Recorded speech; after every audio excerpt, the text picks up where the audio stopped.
we that are practicing sunnah, out of jealousness, some of our sisters have killed their husband. Wallahi. I want to have him to myself. I hope we are getting it. There was a scholar in the north, I will not mention his name. He's a very popular scholar. From a reliable source, it was one of his wives that poisoned him. And I know she did not poison him to kill him.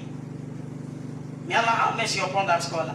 I've never seen a humble scholar like that scholar. Allah bless him with everything. So handsome, tall, fair. Wallah, he doesn't look. Even you that you are a man, he will not look at your face. Wallahi, from Allah. If he's walking, he used to look at the ground. Wallah, may Allah have mercy upon him. Wallah, he was poisoned out of what? Because this one want to have him to himself, and this one want to have.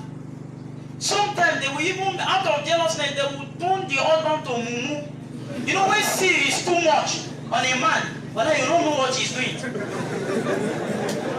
They will just be controlling him in both sides. As this one is doing sin, this one is using dangerous kaya matter.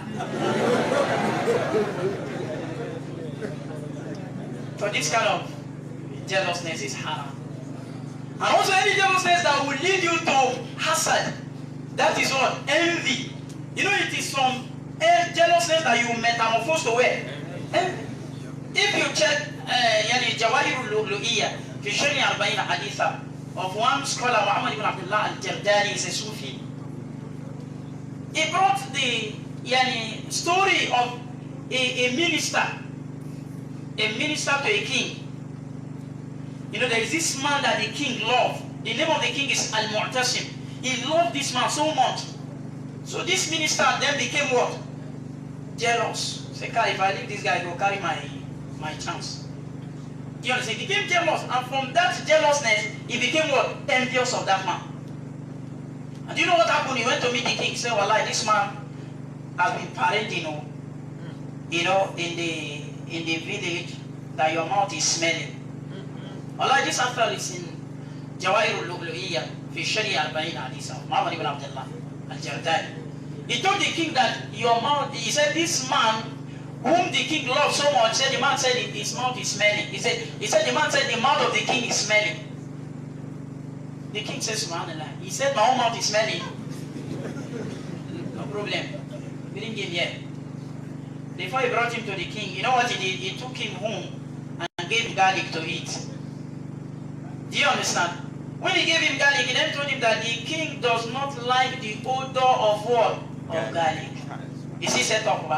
This is what they call set up. So when he got to the king, as he was talking to the king, he was covering his mouth so that what? He will not perceive that odor. The king then said, okay, it's true. It's true that he has been parading about that my mouth is smelling. The king said, okay, no problem. He gave him later to one of his workers. He gave him what? Later to one of his workers. So when this was here, and this minister saw that the king gave him later, he said, my plot did not work. He went to meet the man and said, the king gave you later, but give me that later. I will deliver the message. Whatever is the share, I will bring your own.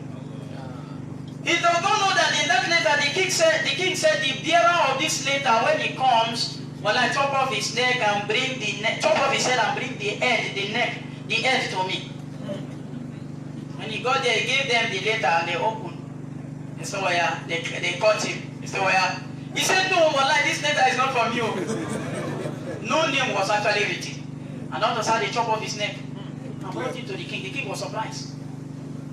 The king then called that believer. He said, how come? The king explained his own side to him, and he also explained what? His own side to the king. And the king said, you can see, that is the reward of what? An envious person. The man also brought a story. I don't know the authenticity of the story, but there is no verse, hence it's a discussion, we can bring it. It's in Jawahir al-Lu'iyya fi Shari al-Bayin Haditha. Don't forget, the man is a Sufi, Muhammad ibn Abdullah al-Jardani.